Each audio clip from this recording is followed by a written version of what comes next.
Cleveland.com officially dropped their predictions for the Big Ten West and East, the finishes, and then the overall conference championship. Where did the Gophers finish, and was it respectable? Was it respectful? We're going to talk about it all today on Locked On Golden Gophers. Locked On Golden Gophers, your daily podcast on the Minnesota Golden Gophers, part of the Locked On Podcast Network, your team every day.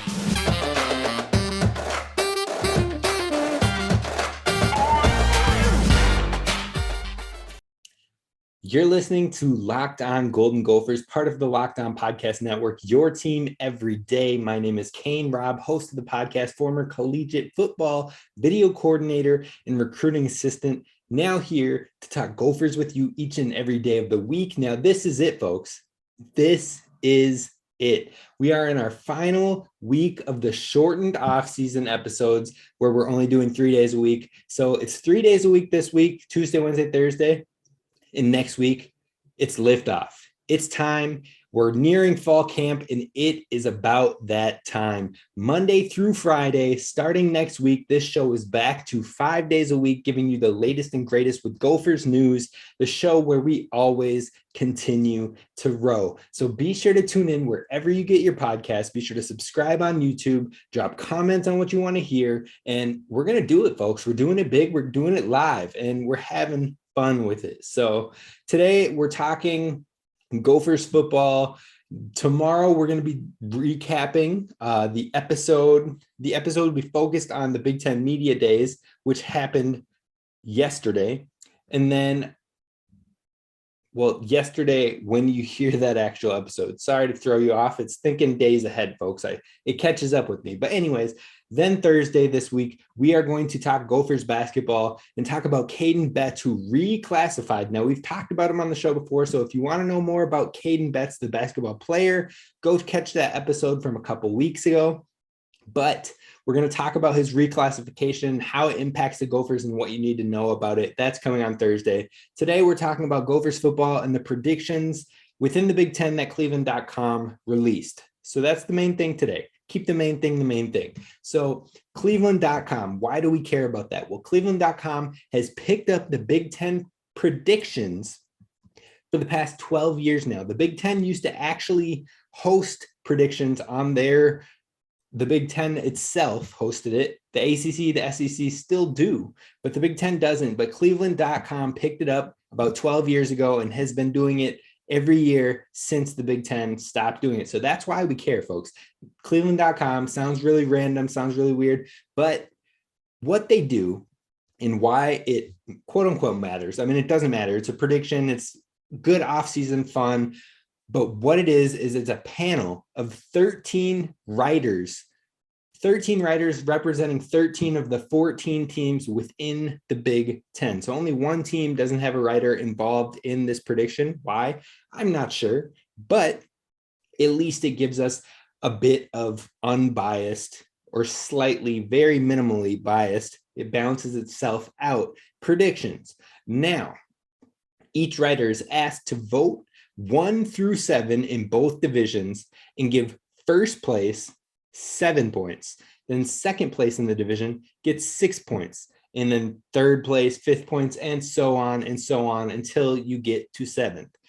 Now, you take that with the 13 writers, and whoever has the most points would win the division, essentially, in this prediction model.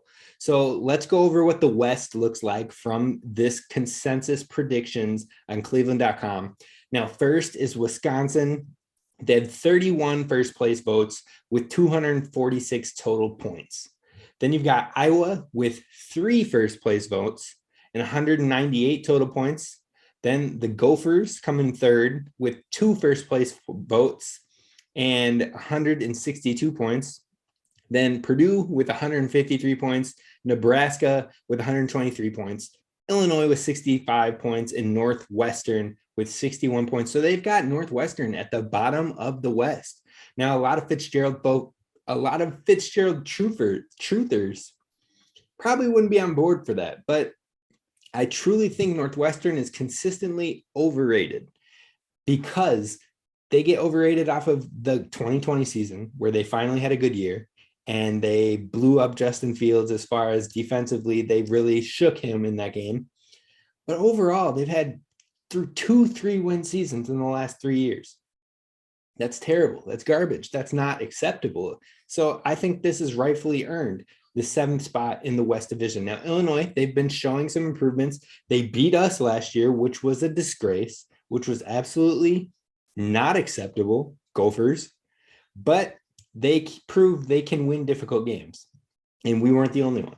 So they come in at 6th. I respect it. Now, 5th with Nebraska. I respect this too, because I think the media hype on Nebraska is getting a little overdone. It's getting a little overrated. We've seen that when Scott Frost is their coach, they haven't shown up yet. So why put them higher than this area?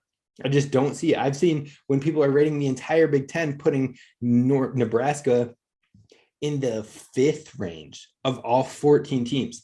Absolutely not. Prove it. Show me the money. Show me the proof before you put me on that unnecessary and undeserved hype. Now, Purdue comes in at 4th with 153 points. This is a respectable total, but, Aiden O'Connell's back. He lit it up last season. Braum has been consistently showing that QB talent and the QB flexes since he's come to the program. So they're going to be a contender, not a contender. They're going to be a competitive squad. They're going to be a group that could finish higher than 4th if they put it all together and they click. Now, are they a team I'm expecting to do that? I expect them to be in this 4 range within the West. I think that's fair. Honestly, I think they could go into that 3 range potentially. We'll see what happens. Now, they got Minnesota at 3. Personally, even bias aside, I think we will be a top 2 program in the West. I think that we will be one of the top 2 programs in the West. I think that Iowa got the nod here with that 3rd place vote and a couple other votes that were maybe a little bit higher, but Minnesota and Iowa were Minnesota, Iowa, and Wisconsin were the 3 schools that only received first place votes. None of the other programs in the West received first place votes. And Iowa had 3, Minnesota had 2. So they're right there, similar vein, similar place when it comes to predicting them. Now, I think Minnesota's offense is honestly going to be much, much better than Iowa. And yes, Iowa has a great defense. They've had really consistent defenses. They've turned out a ton of NFL talent on the defensive end, but their quarterback is garbage. Their quarterback is terrible. he's garbage, folks. Now, he's better than me at quarterback. I'll give him that. I'm not a college quarterback. For what he does, for the high Power 5 level player he is, he's one of the worst Power 5 quarterbacks in the nation. Bar none. Tanner Morgan isn't the next Heisman by any means, but Tanner Morgan holds his own. He's not a bottom tier quarterback and he's not a top tier quarterback. He's right there in the middle. And when he is paired with a competent offensive coordinator, he is shown to be above average. Now he's back with that competent OC that we saw in 2019 that helped him put up great numbers, that helped him get on a couple NFL radars and have hopes to be successful after his sophomore year. Didn't pan out clearly, but he has the talent to be above average in a Power 5 conference. So our offense is going to be better, not to mention our ground game is better. Mo Ibrahim, better running back than anybody on the Iowa Hawkeyes. Trey Potts, also probably better than anybody on the Hawkeyes. He showed in 4 games last year. He had over 500 rush yards and 6 touchdowns in like 4.5 games. He has the talent. He showed the ability to break tackles. You've got those 2 leading your backfield, and then you've got Zach Evans coming in, who showed flashes in the spring game. So our ground game, better than Iowa's. Our quarterback, better than Iowa's. And then you go to receivers, and you know what? We'll see what happens. I have more faith in Chris Ottman-Bell and Dalen Wright than any receiver on the Iowa Hawkeyes. In fact, I believe Iowa's best receiver transferred, went to Purdue. And that would be Tyrone Tracy. I believe he is the best receiver that was at Iowa's program last season, and he's gone. So I honestly think this is a little disrespectful to the Gophers. I think we should easily be in the 1 or 2 spot, but I do appreciate that we got multiple first place votes. One could be the Gopher writer, but that means at least one other sees us winning the West. Now you've got 31 first place votes for the Wisconsin Badgers. I think this is just a case of what history has been. The Badgers have been historically successful in this division of these teams. They've usually won the most games and had the most success. But the Badgers football program has been on the decline in recent years. Now, yes, they've been getting 9 wins, rock solid defense. Like, don't get me wrong, their defense has been great, bar none. But their offense has been porous outside of an amazing running back, which they always end up finding. But it's not like they're burning the world down. They're not setting the world on fire. They're not running away with the division. They're usually winning this division by a game or losing this division by a game. So they're always in the thick of it. But to run away with 31 first place votes, that's just disrespectful to me. I think Iowa could be up there. Minnesota could be up there. Purdue could honestly be up there. So this is too much for me. It should not be this heavily favored towards Wisconsin. I could see more of like a 20 to not even 20. I would say like 18 to 11 to 7 to 2. Those being the first place dispersal of votes. But 31 to 3 to 2, that's just, it's too much for me, folks. I can't get on board. I can't believe that. And I think we're going to see that firsthand in the season this year.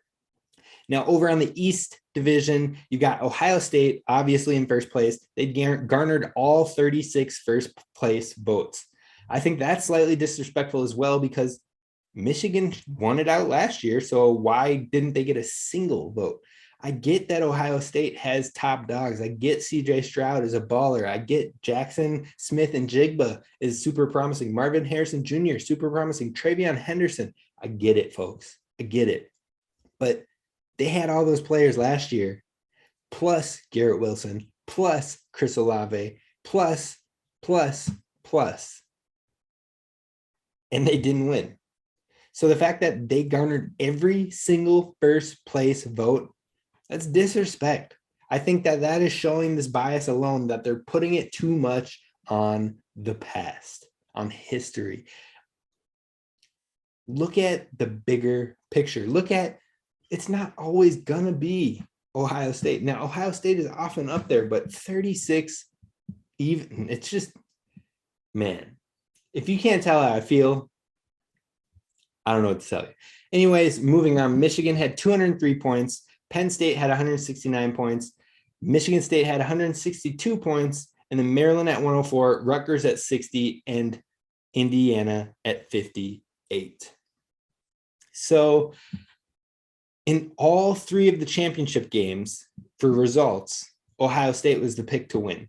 Now they garnered all 36 votes in their division, and then they garnered all 3 Big Ten championship, or all 36, I guess, Big Ten championship votes as well. The 3 matchups would have been Ohio State versus Wisconsin 31 times, Ohio State versus Iowa 3 times, and Ohio State versus Minnesota 2 times, in which case they always had Ohio State winning. Now, the takeaways I got from this were, I love that we got some love as the Gophers, but obviously, and it wasn't just the Gophers writer. Obviously, at least one other writer believes that we are the team to beat in the West. Honestly, maybe 2 other writers. Maybe the Gophers writer was self-deprecating and had us behind Wisconsin, Iowa. Who knows? But it's nice to see us getting some respect right there in the thick of it with Iowa. I think that the Wisconsin vast favoritism in this poll was a little off, but the West is up for grabs. It looks like it's a 4-team race, in my opinion: Wisconsin, Iowa, Minnesota, and Purdue. And only 3 of those teams received first place votes in this Cleveland.com predictions. But beating Ohio State will get anyone mad respect. That is what I'm learning from this prediction, from this takeaway.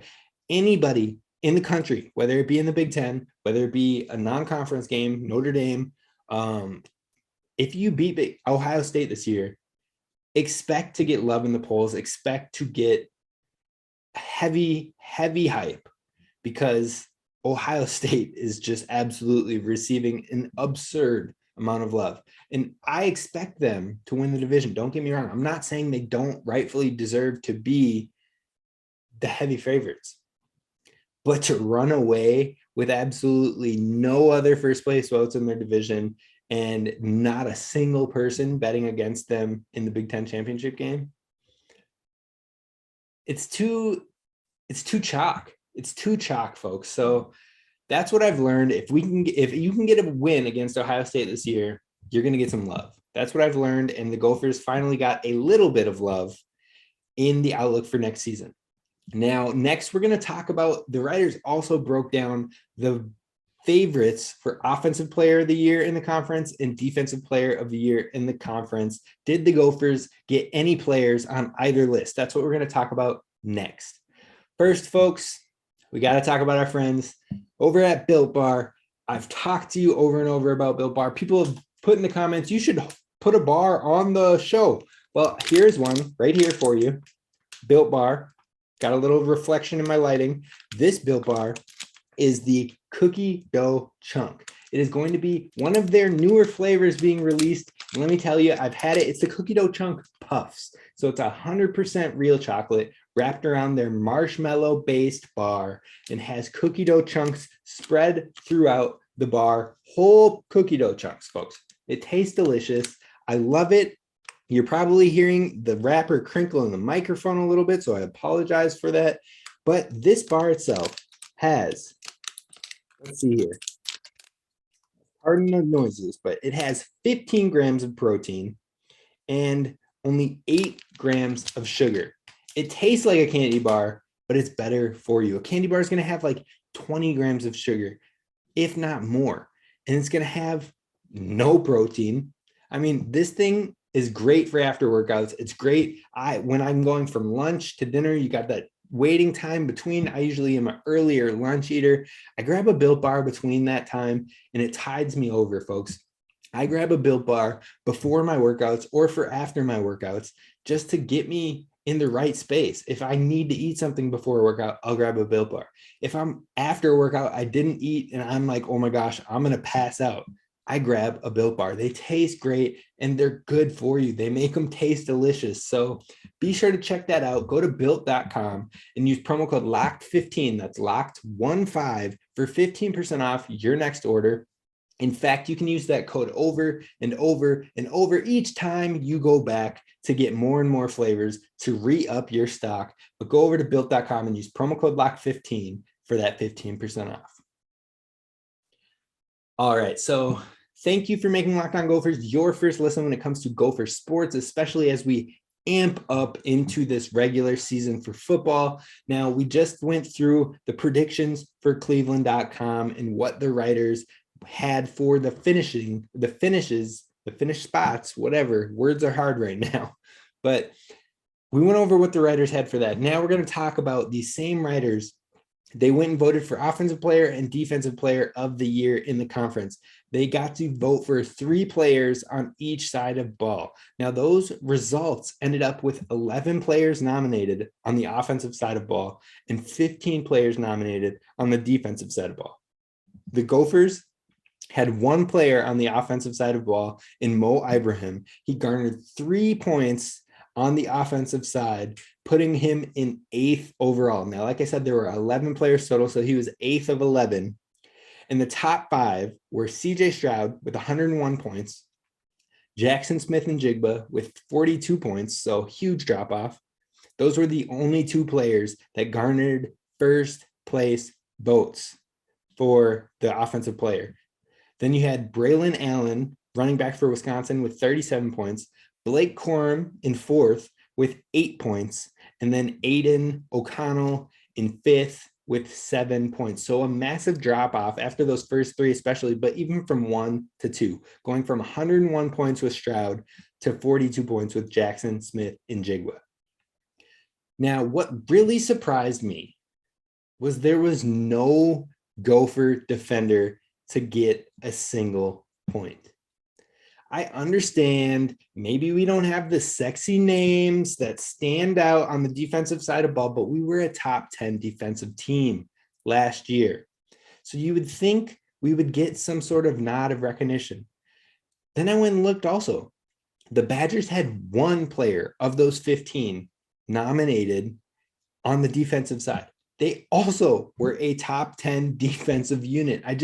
That blows my mind. It absolutely shocks me because both those teams had great defensive units last year. Meanwhile, Iowa has like 4 or 5 players in that 15-player group.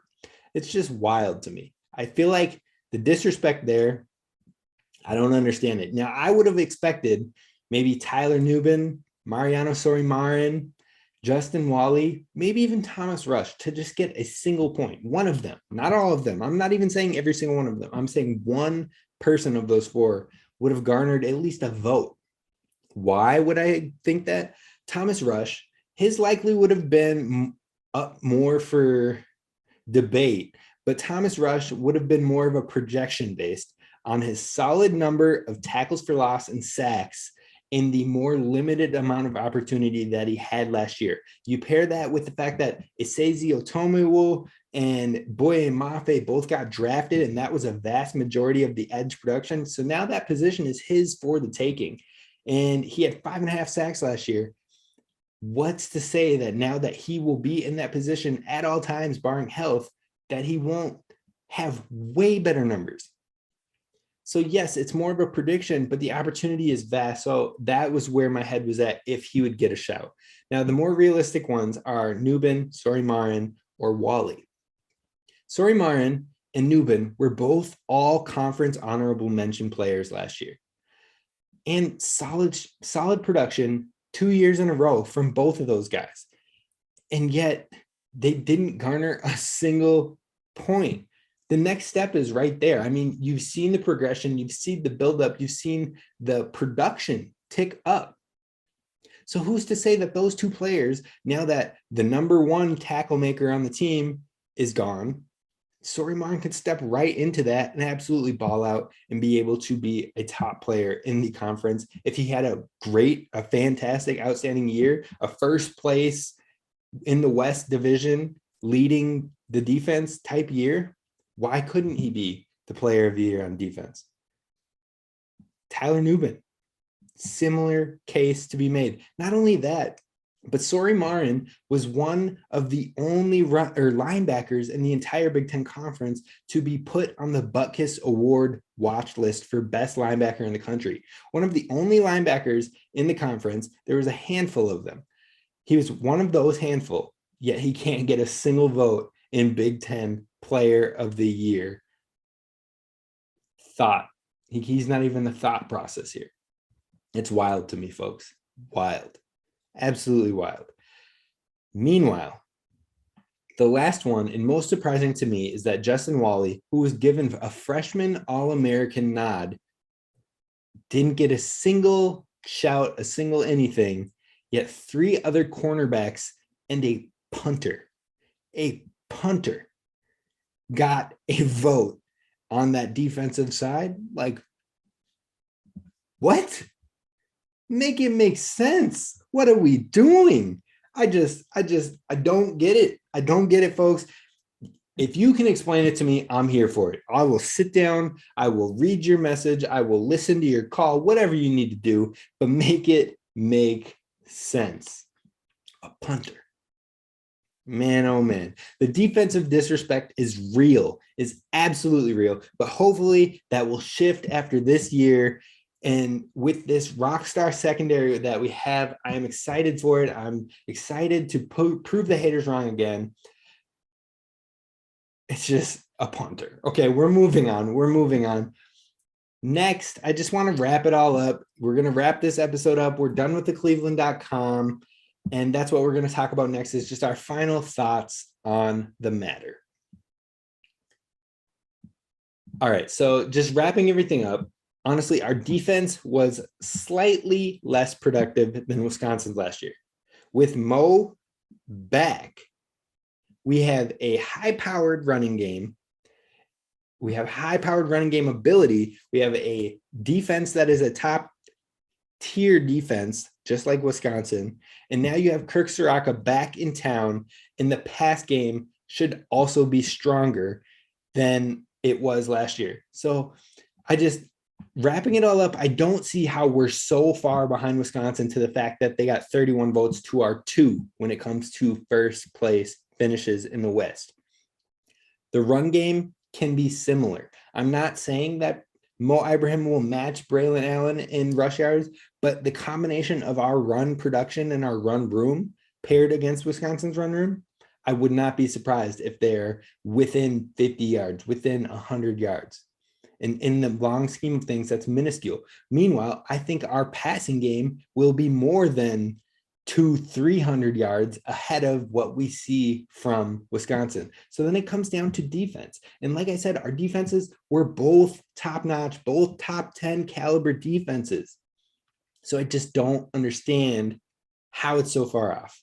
I easily think Minnesota should be in the top 2. I made the case against Iowa up in the earlier segment of our show. So the respect, it comes down to this, folks. Respect is earned and not given. We have to earn it. We have to win the division, plain and simple. Nothing beyond that. Wisconsin's won the division multiple occasions, and that's why they get the nod here. I'm convinced that is why they get the nod. We haven't won the division. We haven't won the West, and we have to win it before these divisions are disintegrated and we move on to the bigger Big Ten expansion that we have been talking about for months and weeks, that we've all been hearing about, with now UCLA and USC coming on board. It doesn't matter about 2019 when we were 11-2. We didn't win. It doesn't matter if we should have won 11 games last year and win 11-2 again. We weren't. We dropped the 2 games against Illinois and Bowling Green. It doesn't matter that we had 9 wins last year. It doesn't matter that we are 3-0 in bowl games with PJ Fleck. None of that matters. It is a new year. It is a new team. And it is time to earn our share of the Big Ten West and get a win in the division, move on to a Big Ten title game before these disintegrate, and to put respect on not only PJ Fleck, on not only this program in the football sense, but to the Gophers' name in Big Ten football. It matters. That's what matters. It is a new team. It is a new year, and we have to step up to the occasion. That's going to do it for us today on Locked On Golden Gophers. Tomorrow, we are going to talk about the Big Ten Media Day and what we've heard from our guys that were involved there. And then again, we'll talk about Caden Betts and his reclassification on Thursday. I appreciate you listening. Be sure to tune in. Be sure to subscribe. Much love. See you tomorrow.